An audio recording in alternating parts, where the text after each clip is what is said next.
speaker. Okay, everyone. Yeah. The topic ko ngayon is about design thinking in UX, where you will solve real user problems with WordPress. Yeah, so before I proceed, I just want to give a short introduction about myself. So again, my name is Jude Pudlao. I'm actually a Baguio-based web and UI UX designer and a technical SEO specialist. Isa din ako sa mga co-founders ng SearchGen. And ito bagong platform, which is the Obram Online. So I'm also one of the co-founders as well. Pero it's still not yet launched, but hopefully ma-launch na natin this year kasi ko-connect ko lahat yan sa mga different communities here in the Philippines. I'm also one of the community leaders din ng Digital Nomads Association of the Philippines. So I think I can actually talk to Madam about it kasi we're also looking for co-living, co-working space dito rin sa BGC. Another one is I'm also one of the community leaders ng 2600 Nomads doon sa Baguio and the Baguio PA community. So yeah, so I've been working with different digital marketing agencies from local and internationals. Actually, isa dito na naka-collaborate ko na rin. Okay. And yeah, I prefer traveling. So I've been traveling from different places. Actually, I've been to WordCamps like WordCamp Cebu, WordCamp Asia, and some other different events as well that is related on digital marketing. So ayan. So as we proceed, okay. MRT. Actually, yesterday it was my first time riding an MRT. Yeah. Oo. Nasa Cubao ako, I was like waiting for Grab, pero wala akong mahanap na Grab kasi it's rush hour, traffic. Kaya napaisip, try ko nga itong MRT kasi yun nga, hindi ko nga na-try. I'm here in Manila, I've been here to Manila but I haven't tried riding this one. So sige, try ko. Pumunta ko doon. And it was interesting experience. Very interesting experience. So throughout my journey, ito yung mga napansin ko. The post signs are not clear, actually. Actually, nawala ako actually. Hindi ko nga alam yung northbound and southbound na yan. At ang dami kong napunta. Actually, I didn't know na mall siya. Kala ko MRT na yun, pero mall pala. Kaya pabalik-balik ako doon. At the same time, nung nasa sa train na ako, it's like a Japanese style. Nagtutulukan, nagsiksiksikan, ganon, yeah. Rush hour yun, but parang, okay, sige. Wala silang pakialam, basta itutulak ka, ganon. And at the same time, nawala din ako sa trend. It's supposed to be, I will be going to Bonnie, pero napunta ako sa Quezon Avenue. Na-realize ko na lang kasi nakita ko, ba't GMA? After GMA kasi, Quezon Avenue na yan. So GMA, parang, bakit ito? Ito ang trend ko. So, ayun, bumaba ako sa Quezon Avenue and I was like arguing with the, doon sa ticket booth, tapos pinapapunta ko sa kabila. Pagpapunta ko sa kabila, I don't know where kasi walang instructions or walang post signs. Basta, di ba? It's so very confusing. And yun nga, hanggang sa marating ko yung Bonnie. So, ano mararamdaman ko doon? Ano mararamdaman nyo din? Mas-stress kayo, right? Mapufrustrate ka. Ako nga, na-frustrate talaga ako eh. But it was a very interesting experience. Kung ako sasabihin, would I go back to that MRT? Ako hindi na, ayoko na. So mas prefer ko mag-grab na lang ako kahit matagal pa. Matagal antayin. So imagine na lang if you have a different experience. Like the post signs are clear, madaming post signs dyan. The securities and staff are there dun sa mismong trend that will guide the passengers para walang siksikan. And the process is very smooth and you will feel very relaxed. Hindi ka mas-stress. And here's the best part. Kung ganyan ang na-experience ko, babalikan ko yun. Kasi mura eh. 20 pesos, 40 pesos, right? And there, bakit ko pala in-include ang MRT? Because I want to show you the difference between the frustration and how you are relaxed, because that's what we call experience, right? But in the digital world, we call that as user experience or UX. So anong UX design? UX stands for user experience. It is the overall feeling a user has when they interact with the product, your website, your services. It's not just about only how things look sa website. Yeah. Although it really matters, it's still important. But it's much more better to know how things really work. Imagine niyo yung website na gusto nyo. Mabilis mag-load, yung navigation, it makes sense. The process is very smooth. Yung tipong hindi mo na naisip na ang ganda pala yung andun na yung kailangan mo. That is a smooth process. So everything is effortless. That is a very good user experience in action. Now, when UX is done well, users don't even notice it actually na meron silang napansing nakakaiba. There's no confusion, there's no frustration. Yung experience flows naturally from start to finish. So ask yourself this as a web designer, web developer, or a digital marketer. Can users find what they really need quickly? Nakikita ba nila kaagad? Is the process very clear, very simple, and very logical? Does it solve their problem without making them work too hard? On the other hand, if the UX is ignored or it's being poorly planned, for sure, mararamdaman nila. Paano? Mararamdaman nila through frustration, through confusion. There's a blocker when they are in the website. So each section medyo very confusing. Mapapansin ka agad. So, in the simplest terms, user experience design is about making things useful, usable, and very enjoyable. So, and when the user feels good using your website or your products, they are more likely to trust your web. They're more likely to trust you. They're more likely to buy you if you have an e-commerce store, and they would likely come back to you. And that's why user experience isn't just a design choice, but it's a business advantage as well. Okay, here's another example. So think about going to a grocery store. The aisles are clearly labeled, nakalabel na lahat. The checkout lines are fast because yung cashier nila very efficient, very fast, ganon. And the whole process is smooth, very fast and simple, and very pleasant as well. Yeah. However, let's say if yung grocery store, think about the opposite. So, sa grocery store, walang signs, sa mga aisles. The shelves are very messy and very disorganized. The checkout system is siguro na confused yung cashier or very slow. So, you probably be frustrated, magagalit ka, and you will feel stressed. You might even decide not to come back to that grocery store.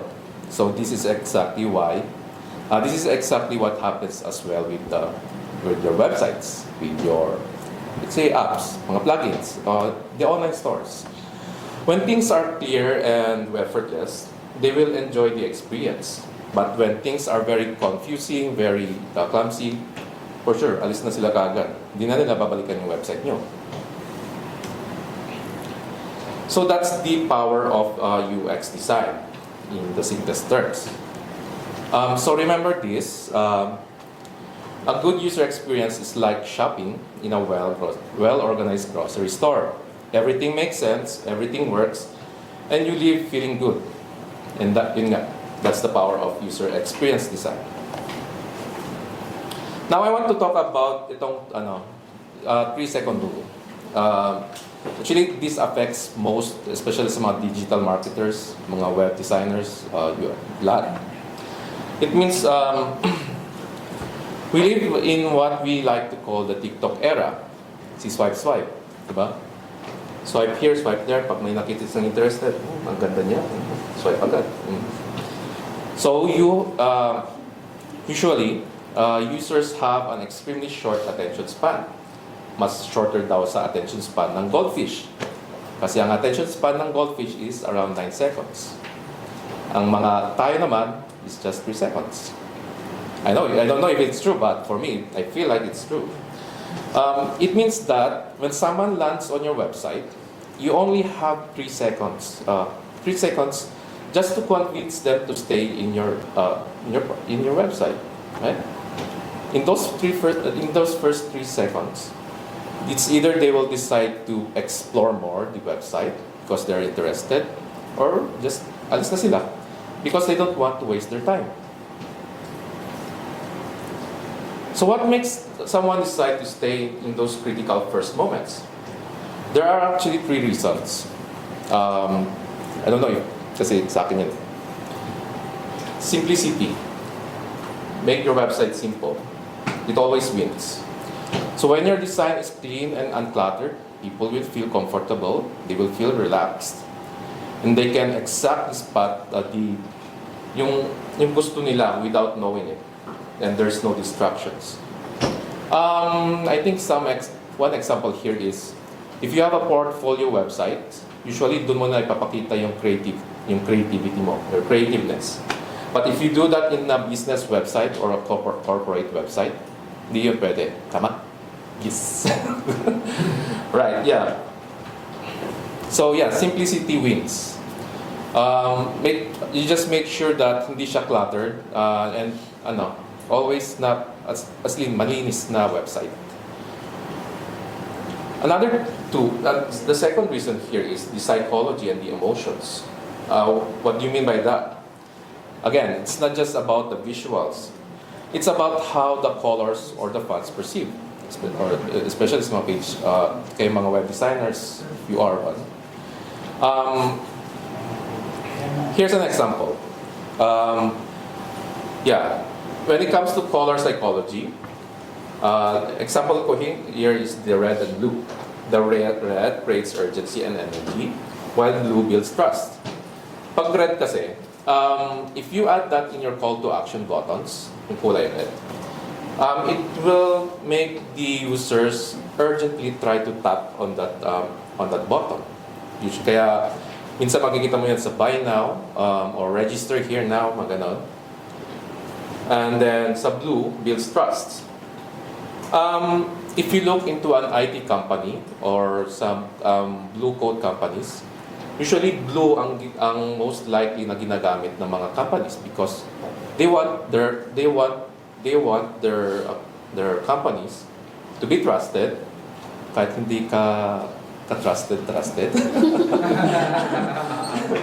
Ayan, yeah. Shady. Very shady, yeah. And that is why they use color blue. Another thing is about the font, the font weight. That example, the bold font.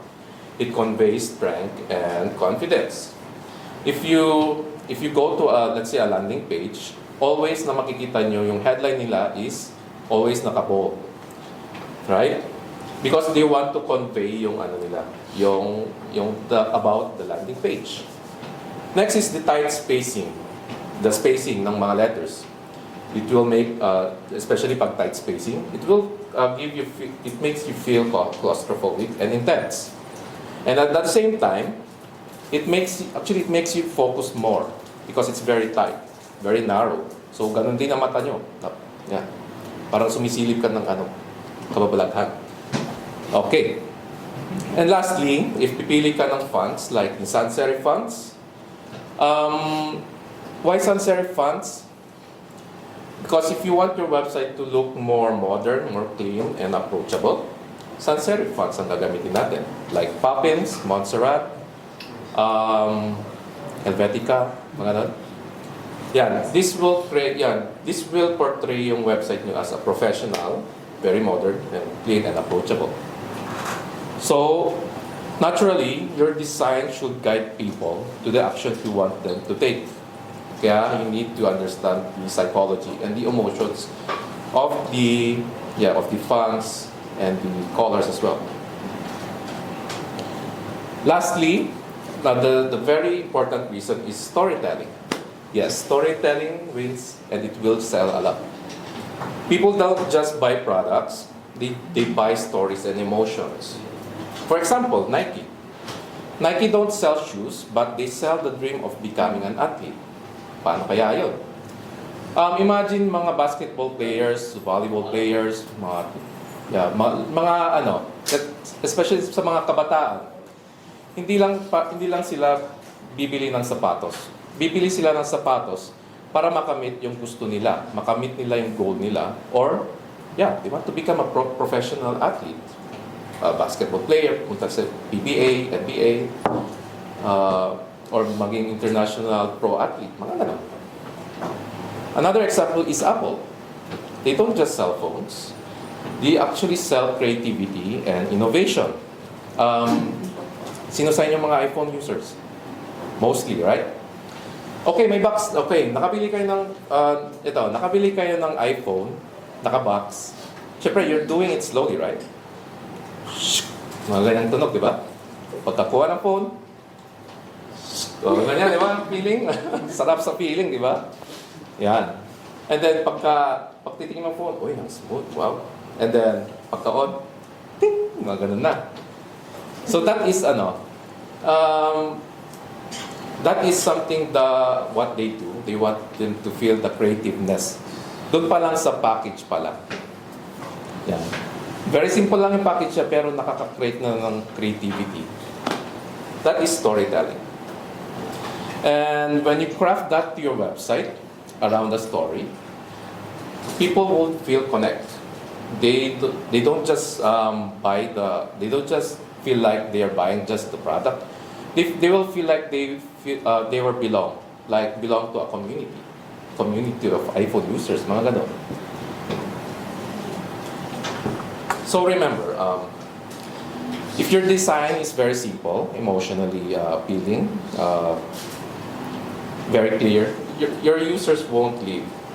If it's cluttered or confusing or generic, most likely iiwanan nila yung website na yan. And this is why UX and what I mentioned a while ago, they're not just about making things pretty. It's creating an experience that feels very easy, that inviting and worth exploring. So always remember that in those first 3 seconds, you're not just showing your brand, you're also answering the questions, is this really worth my time? Yeah. Okay, another example. Sino dito nag-binge watch? Siyempre. Yan. Okay, why is it so hard to stop watching? Bakit nga ba? It's not just because it has a lot of movies. It's because their design is built. Okay, because the design is built just for the experience. It's because okay, here what's happened. Yeah, they give you a personalized recommendations. If you have watched before, and then if you're going to watch again, dun sa homepage, ipapakita sa inyo yung mga recommended na TV shows, na movies para sa iyo, based on your previous history. Next is clear navigation nila. Everything is easy to browse kasi andun na yung history. So you just have to pick some of the let's say mga K-dramas doon na hindi mo pa napod pero na-intriga ka na agad. And then seamless experience. Nanood ka sa TV pero nag-pause ka kasi may lakad ka. And then siguro nakapag-grab ka na gano'n at saka traffic. And you want to take your time to watch that, yung gusto mong panoorin. And you can use it through your phone, di ba? Pagkapasok, okay, kung saan ka nag-post, doon pa rin mag-start yung pinapanood mo. That is a seamless experience.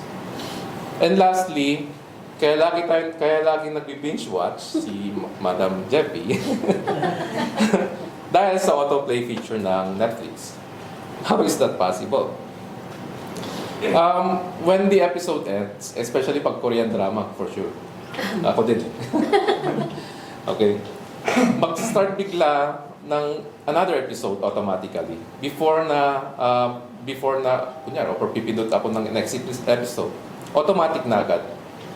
And that's the reason why, isa sa mga reason why kung bakit hindi mapigilan ng nating mga mga nanonood sa Netflix na mag-stop na manood because they want you to stay longer.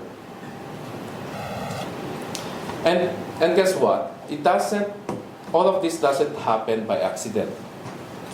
Netflix has thousands of user experience designers and researchers working behind the scenes to make sure that you have the smoothest, the most addictive experience possible. Yan. Talagang may ginawa tayong mga addict ng Netflix. Yan. Diba? People spend hours watching and keep coming back day by day, month after month, siguro year after year na rin, ewan ko, hopefully, yan. When you create an experience that feels easy, very comfortable, enjoyable, people will stay longer. You will stay longer more.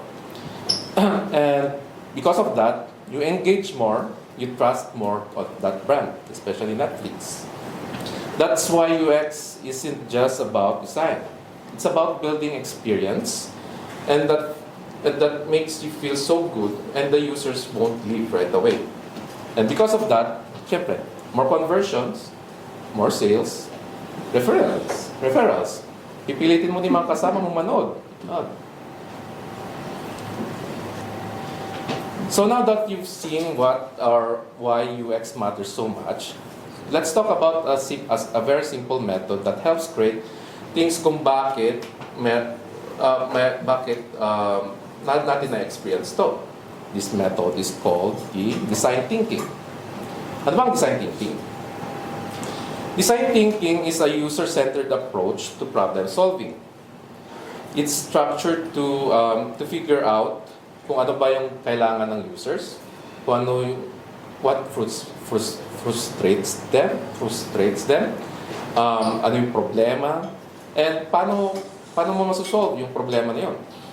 Ang goal ng design thinking is to solve the right problems in the right way.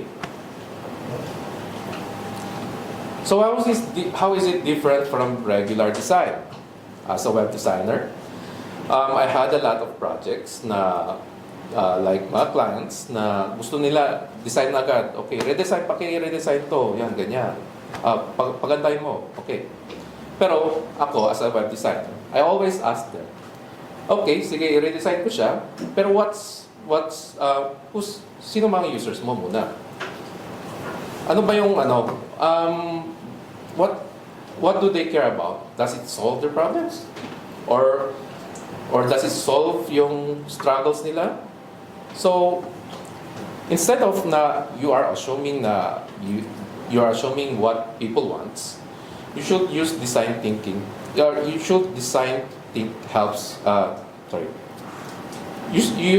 thinking where it helps you step back, and you will go to pupunta ka sa view ng users, yung tamang view ng users. So if you are in their view, then you will be able to really build yung tamang solution para sa pangangailangan nila. If it's about making things useful, usable and meaningful, then design thinking method is the proper way to really solve their problems. So why does this matter in WordPress? Design thinking gives you a clear process to create something that's not just visually nice, okay, but something people would actually enjoy using it. So whether you're building a custom theme, WordPress themes, or custom plugins, or launching an entire website, design thinking gives you a clear process that creates something that not just visually nice, but something some users would actually enjoy using it. Here are the 5 stages of design thinking. Empathize, define, ideate, prototype, and test. Okay, so those are the 5 stages of design thinking. The first stage is empathize. Before you design anything, you have to deeply understand your users. Ano ba yung goals nila? Ano yung problems na kailangan nilang isolve? Ano yung frustrations nila? Or what delights them? Ang step nito is you have to listen, you have to observe, and you have to learn about the users. Because empathy helps you step into their shoes and see ano ba yung nakikita nila. Here are some practical ways to empathize your users. You talk to your users. You interview them about yung challenges nila and ano ba yung wish nila. And then you also observe them. You try to notice when they're using the website. You try to notice if they are stuck or they're confused. You can also do some surveys or polls. And you can also ask specific questions. Like, ano ba yung kailangan nila? Or ano ba yung habits nila? The next stage is define. Yeah, define. If you don't clearly define the problem, you risk designing something that doesn't matter to users. Kasi in this stage, you make sense of everything what you have learned from the first stage. You look for patterns and decide ano ba yung problema talagang sinosolve. Yeah, Harry. Kanya ka ba, Harry? Distracting lang. Okay, how do you define a problem? So you ask what is the main challenge of what the users face right now? What does it matter to them? Or how can we frame this as something we can resolve? Another helpful tool is creating a problem statement. For example, small businesses owners need a simple way to update their website content without technical skills because they feel frustrated and overwhelmed by complicated WordPress themes. This clear statement guides everything you design next. If you know exactly what the problems you are solving, then you will be avoiding wasting time and you will make better decisions when it comes to building a WordPress website. The third stage is about ideate. Yung goal dito is just to generate as many ideas as possible before picking the best one. It's about isulat mo lahat ng mga solutions na naisip mo. Because this is where you will be exploring more solutions. Here are some methods when you ideate. You do brainstorming sessions. Again, you'll be writing down every idea, no matter how wild is that. Kahit nakakalokang solution naman yan, parang ibang classic solution. You know? So the big idea is, when you bring design thinking into your WordPress projects, you stop guessing and start designing with real purpose. You just focus on the users behind the screen, like focus the problems, their frustrations, their goals, and that's how you will be able to create a very user-friendly websites, themes, or plugins, and most likely the users will love to use them. So here are my takeaways. UX is more than just how things look. It's about how things work and how they feel. If it's a good UX, the users will feel confident, very comfortable, and happy to come back. But if it's not a very good user experience, it will create frustrations and they will leave your website. Design thinking helps you solve the right problems. So when you take the time to follow the 5 stages, like empathize, define, ideate, prototype, and test, you will avoid guessing and you will create solutions that actually fit for the real users. Design with empathy. So whether you're building a custom theme, plugins, or designing a website, using design thinking makes your work stand out, especially to your users. Great UX design isn't just a decoration, but it's a strategy because it drives more engagement, higher trust, and better business results. And lastly, you don't need to be a huge company to this because even small teams or if you're a freelance, if you're a freelancer, you can use design thinking. This method, the design thinking, because all it takes is just listen to your users, test your ideas clearly, very early, and iterate until you get it right.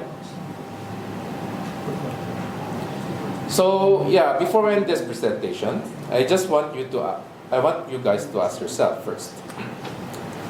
Am I designing something that really looks nice or something that truly solves their problems? When you focus on the experience first, you will set yourself and your clients up to success. So yeah, that is the end of my presentation, and thank you very much.